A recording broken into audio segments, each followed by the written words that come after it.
Olá, Roberto, bom dia. Muito obrigada por teres participado no Trocado por Miúdos, Muito obrigado. na primeira Bom edição dia. com tema. E queríamos hoje falar um pouquinho sobre stress e ansiedade. E pedimos-te aqui um bocadinho a tua ajuda, desde já, para falar um bocadinho sobre o que é o stress e o que é a ansiedade. Ok. Existe uma linha tênue entre a diferença entre estresse e ansiedade. Ambas são respostas emocionais. O estresse ele é basicamente causado por causa de um fator externo. Por exemplo, você tem um exame para fazer, você tem uma dificuldade no relacionamento, algo que está de fato acontecendo e que causam sintomas que são muito parecidos com o da ansiedade.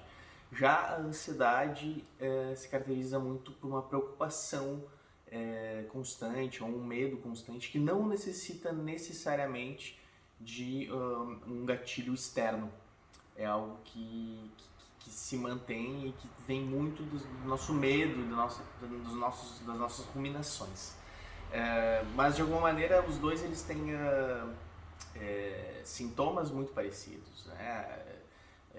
Como todos nós sentimos, enfim, pode ser enfim, aumento nos batimentos cardíacos, sudorese, dificuldades de parar, enfim, e tantos outros.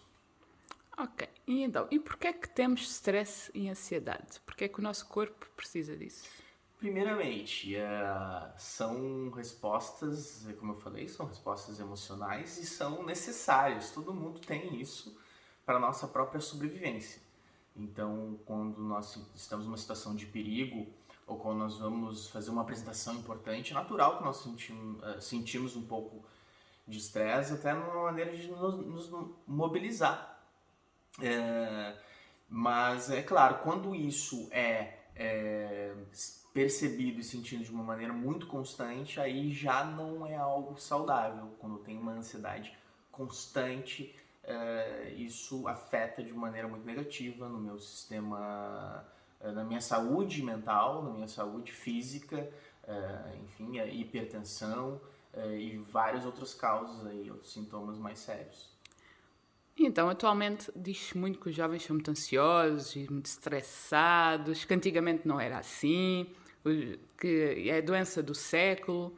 O que é que tu achas acerca disso? Os nossos jovens atualmente são muito mais ansiosos ou estressados do que eram as outras gerações? A questão não é com uma comparação dos jovens de agora com os do passado, enfim, das gerações, é muito mais o tempo em que estamos vivendo. Alguns autores, eles dizem que estamos na era da ansiedade, e que é causada por esse excesso de demandas, de pressões, de informações que nós recebemos, toda a questão da tecnologia, os telemóveis, é, com certeza nós recebemos muito mais informações do que as gerações passadas. Então me parece natural que esses jovens hoje em dia sintam mais, mas não quer dizer que seja uma questão deles, é uma questão do mundo em que nós vivemos. Muito obrigada, Roberto. E encontramos-nos para o próximo Trocados por Miúdos.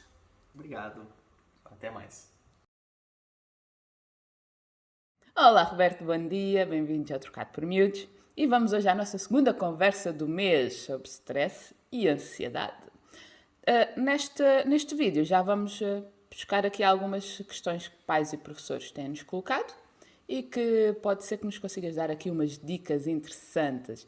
Muitos pais e professores chegam ao ser mental a pedir dicas de como lidar com o stress e a ansiedade dos nossos jovens e das nossas jovens. Já percebemos que é normal, mas não, às vezes não, mas o stress exagerado não é bom, não é? Não é positivo. Por isso, que dicas é que tu nos podes dar, e aos pais e professores que nos estão a assistir, de como lidar com o stress e a ansiedade dos jovens? Uau! Bom, uma coisa é lidar com a ansiedade do outro. Acho que às vezes é muito mais difícil lidar com a do outro do que com a nossa. Mas eu acredito que começa muito com a nossa ansiedade, o nosso estresse. É, e para depois poder observar os outros de uma maneira melhor e poder fazer os encaminhamentos. Em relação à ansiedade e estresse, acho que uma coisa que é importante é perdermos o preconceito sobre essas questões de saúde mental e podermos falar com pessoas com que nós confiamos e trocar, olha, eu estou sentindo, isso está virando crônico, não está sendo fácil. Isso eu acho bastante importante.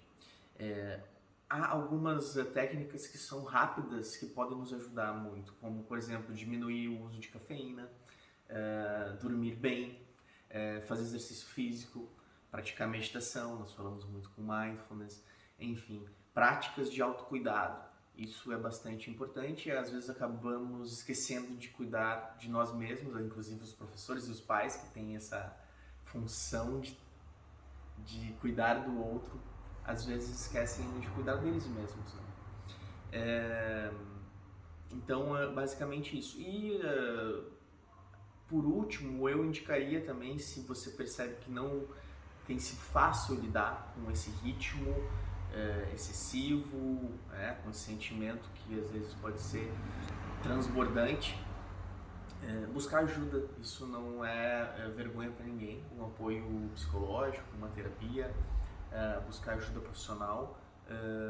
Eu considero um privilégio poder ter acesso à psicoterapia e ter um espaço para se olhar. Quem tem isso, para mim, é privilegiado. Então, não precisa ter preconceito ou vergonha de pedir ajuda. Em relação a dicas para como lidar com os miúdos, tanto para os cuidadores, então para os pais, professores, encarregados de educação, eu sugiro primeiro buscar perceber o que está acontecendo, buscar observar, perceber se há um sofrimento psíquico nesse excesso de estresse ou excesso de ansiedade, se eles precisam de realmente alguma ajuda. Talvez estabelecer em sala de aula alguns momentos de pausa, alguns momentos de respiração, pode ajudar bastante. Também ter uma possibilidade, um espaço para conversa com eles, algo que talvez eles não consigam digerir ou perceber muito bem, e uma conversa é muito importante, um espaço que eles possam expressar o que eles estão a sentir, enfim, o que está a acontecer com eles. Da mesma forma, esses hábitos que eu já citei, talvez uma atividade física, prática de meditação, ou uma boa alimentação, boas horas de sono, essas coisas são fundamentais. Às vezes nós queremos coisas assim muito alternativas e diferentes, mas o básico precisa ser feito, né? Uma boa alimentação, um bom sono, uma boa qualidade de sono, uma rotina ajuda bastante. E espaço para eles conseguirem expressar essas emoções. Talvez buscar alguma regra que lide com o controle do uso dos telemóveis ou da tecnologia, que é algo que nos estimula muito. Então, ter momentos em que número X de tempo para usar o telemóvel ou algo assim pode ser interessante. E por último, eu diria que da mesma maneira, não ter vergonha de buscar ajuda, de buscar algum apoio, como o próprio Projeto Ser Mental oferece aí várias iniciativas e outros projetos aqui em Olhão.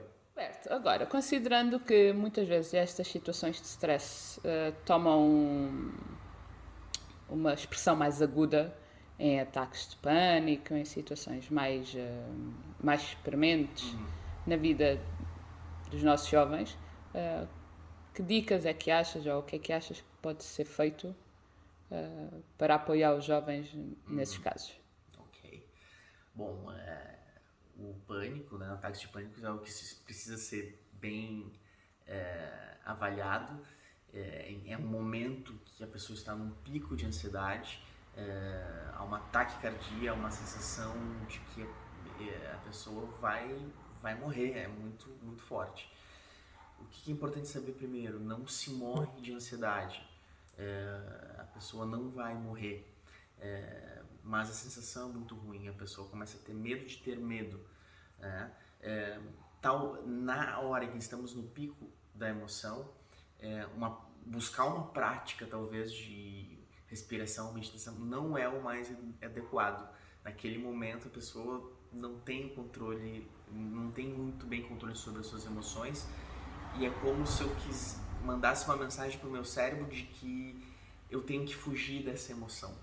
E muitas vezes nesse momento o melhor é simplesmente perceber, ok, estou tendo um ataque de ansiedade, vamos passar por isso. A gente passa uma mensagem para o nosso cérebro que nós não estamos com medo disso, que isso vai passar de alguma maneira. Isso acaba sendo muito efetivo. É muito relativo, né? Quando a gente quer correr, parece que ele vem mais forte para nós nesse momento do pico. Então eu dou essa dica para quem acompanha ou para quem sente, de buscar, ok, eu vou sentir isso, eu estou com ansiedade. Quem está junto da pessoa, é importante simplesmente estar junto com a pessoa, não precisa fazer muita coisa, oferecer um apoio, estar ao lado, mostrar empatia,